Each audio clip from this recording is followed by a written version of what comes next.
Bude mě slyšet takto dobře. Tak já opravdu stručně, ať vás nezdržuju, že venku tmám, budou klekanice na 5 minut. Zdenek už to tady zmínil. Mé zásadní téma je demografie, protože si myslím, že toto téma, když nevyřešíme, tak už nemusíme řešit vůbec žádné další téma, protože ho nebude mít kdo řešit a nebude tady ten národ, nebude tady ta populace, která by měla jakékoliv starosti. Když se podíváme na čísla porodnosti, plodnosti, úmrtnosti za rok 2024, tento stát přišel o 40 000 občanů. Už to začalo. Za letošní rok jenom za první pololetí rozdíl mezi narozenými a zemřelými činil 27 000, což znamená, že do konce roku budeme přes 50 000 s úbytkem obyvatel. Za 10 let to máte 500 000 a ten trend se bude zrychlovat a prohlubovat. Je to v podstatě při zachování stávajících demografických trendů taková matematická nevyhnutelnost.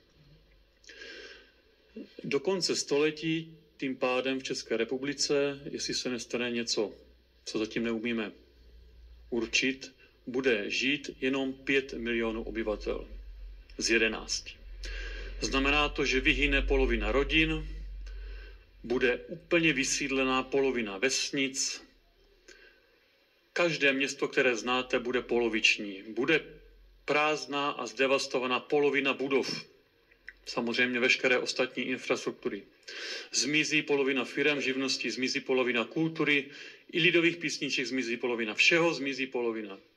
Zmizí polovina ekonomického výkonu. Pro koho by ten výkon tady byl, že? Bude pustá polovina krajiny, protože co by se tam mělo pěstovat, když bude poloviční spotřeba? Nastane ekonomický rozvrat. A to ještě není všechno, protože pokud bude pokračovat ten trend demografický, strukturálně v společnosti, tak se taky brutálně změní procentuální zastoupení složek ve společnosti. Mám na mysli děti, produktivní část populace a důchodce. V neprospěch těch, co to mají táhnout. Vemte si moji generaci, mně ještě není 50. Po mně se chce, abych zaplatil dluhy předchozích vlád, zajistil výchovu, výživu, vzdělání dětí pro další generace a pak teda si zaslouženě umře. Ale jak to máme jako všechno dělat? My s manželkou teda máme 5 dětí a to jenom proto, že pro nás je to základní hodnota. Pro řadu mých vrstevníků je důležitější, aby byli 2krát ročně u moře a měli super auto a když se odhodlají, tak mají 1 dítě. Jedním dítětem většina rodin v tomto státě končí. Jenom každá druhá rodina překoná ten mentální limit, že když už mají mít dítě, tak mají dát všechno tomu jednomu a pořídí si druhé dítě. A jenom každé 7. nebo 8. dítě v tomto státě je 3. a více dítě v rodině. Místo, abychom měli plodnost 2,1 dítěte na ženu, která by zajistila zachování populace v tomto státě, tak jsme na nějakém 1,3 až 1,6. Ono to trošku osciluje. To je cesta do záhuby. Špatná zpráva je pro globalisty i pro nás, že tento trend se týká kromě několika posledních států na světě úplně celé světové populace, což znamená, že tyto problémy by měli vlastně řešit úplně všichni a kolaps čeká v podstatě nevyhnutelně celou lidskou populaci. Jinými slovy, my nebudeme ani nahrazeni, jestli mě rozumíte. Ta pustina se bude rozšiřovat. Vize je taková, že na několika místech na světě budou vznikat jakési megapole a obrovské plochy kontinentu se budou vylidňovat. Nejvíce je zasažen pás od Pobaltí přes střední a jihovýchodní Evropu. Pocítili to hlavně Poláci. Začali s tím něco dělat. Polsko se vylidňuje daleko rychleji než my. Milé Polsko se leklo samozřejmě velkého Ruska vedle sebe a řekli si, budeme investovat do dětí. Musíme se zachránit. Začali rozdávat peníze poměrně velkorysým způsobem, ale necílili dobře. Rozdali spoustu peněz způsobem, kdy v podstatě za každé dítě, bez ohledu na to, jak silná sociálně je daná rodina, přidělili částku peněz. Na krátkou dobu se porodnost zvedla, aby po několika letech spadla zpátky a ještě hlouběji. Oni totiž tím špatným cílením rozhazování peněz jenom podnítili ty lidi, kteří si bez toho chtěli nějaké dítě pořídit, aby tak teda učinili o něco dříve. Ale nezvýšili počet všech dětí, které mohly být počaty, protože ti lidé si pořídili jenom jedno a dál už nepokračovali. My jsme se s kolegy zamýšleli, jakým způsobem najít ve společnosti mechanismy, jak tu plodnost zvýšit, a soudíme, že jsou v podstatě takové dva pilíře, na které se máme soustředit. Jeden je ten finanční a druhý je, řekněme, společensko-kulturní. Začnu tím finančním, protože to je jednodušší. Prachy jsou až na prvním místě, říká se, ne? A taky prachy se jednoduše rozhazují.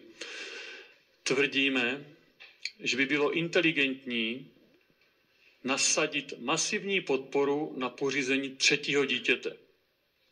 To je totiž hlavní mentální blok u všech rodičů. U těch, kteří si pořídí jedno, je to ještě nejmenší překážka, pak je to druhé. Ale strašně málo je těch třetích a dalších. Podpořme ty, kteří si pořídí to 3. Potřebujeme ročně 10, 15, 20 tisíc takových dětí, aby se plodnost vrátila v České republice na zákonnou úroveň. Dejme rodině, která si pořídí 3. dítě, 1 000 000 korun. Zdá se vám to šokující? Kdyby to bylo těch 10 tisíc dětí, tak je to 10 tisíc milionů, tak je to 10 miliard. Má Česká republika takové peníze? Já tvrdím, že je musí mít, protože když je nedáme, tak nám stejně nepomůže ani svěcená voda. Takže my je musíme mít, to za prvé. A za druhé máme. Jenom letos se vyplácelo na pár desítek Leopardů 30 miliard. Říkám to číslo správně. 30 miliard na tanky, které na Dobmanské frontě zhoří za 14 dní. Za ty peníze bychom mohli tento program financovat 3 roky. Kolik budou stát stíhačky? 100 miliard, 150 miliard, 200, nikdo to vlastně přesně neví. Všechny tyto věci jsou zbytné, neefektivní, nepřispívají ničemu a podvazují schopnost naší populace přežít. A to přežití je přece první přikázání. Druhý pilíř, ty socioekonomické záležitosti. Berme to tak, že táhne vám mraz do baráku. Co uděláte, aby vám bylo teplo? Začnete topit. To jsou ty peníze, utrácíte za populační opatření. Ale měli byste taky zavřít okna, kam vám tahne ten mraz. A co jsou ta otevřená okna? V protipopulační politice.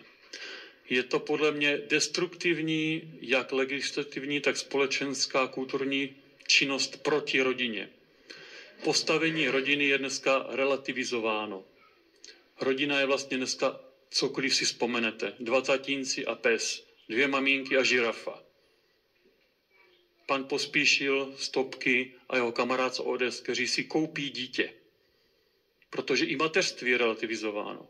Děti už nejsou děti, ale je to v podstatě jenom jakýsi zboží, ano, dá se koupit, jak rohlíky. Mateřství se prodává. Dělohy žen se pronajímají jak kvartýr. Místo, aby ženy jako nositelky života stály na piedestálu, protože bez nich jsme vyřízení. Ta se z nich staly v podstatě produkty trhu. Jsou na prodej. Kdo si toho má vážit? Při tomto přístupu k rodině, k mateřství, samozřejmě neexistuje způsob, jak zvrátit vlastně ty negativní postoje vůbec k dětem a k budoucnosti. Ale jsou tady další věci. Klimatický žal, slyšeli jste to někdy? Klimatický žal nebo klimatická úzkost. Mladá generace je tak zdebilněná tu propagandou, že nám hrozí sucho a záplavy zároveň, to se vyvrací, ale to spolu. Hrozí nám globální oteplování. Hrozí nám úplně všechno, rozvrat celého života. Všichni jsou tak vyděšení a smutní a žaluplní, že si radši nepořídí děti. Považuji to za klimaticky zodpovědné. Nepořídím si děti a tím zachraňuji planetu. Ale pro koho? K čemu nám, lidem, bude planeta bez lidí, když tady nebudeme? Rozumíte, jak je to absurdní celé? Ale funguje to. Ten klimatický žal nebo klimatická úzkost, to je existující sociologický jev. A vede to tisíce mladých lidí k rozhodnutí nepořizovat si děti. Je to v podstatě ideologická subverze. Ale takových trendů je celá řada, už to tady bylo i zmíněno. Jsou to ty genderizmy. Je to zpochybňování daností, jakože na světě jsou dvě pohlaví. Naprosto samozřejmá věc. Dneska se o tom diskutuje a musím si to potvrzovat, že to je pravda. Pro Boha, kde jsme? Ale už jsem se nakecal dost. Zkrátka tvrdím, že demografii bychom se v zájmu vlastního přežití měli věnovat až na prvním místě. Děkuju.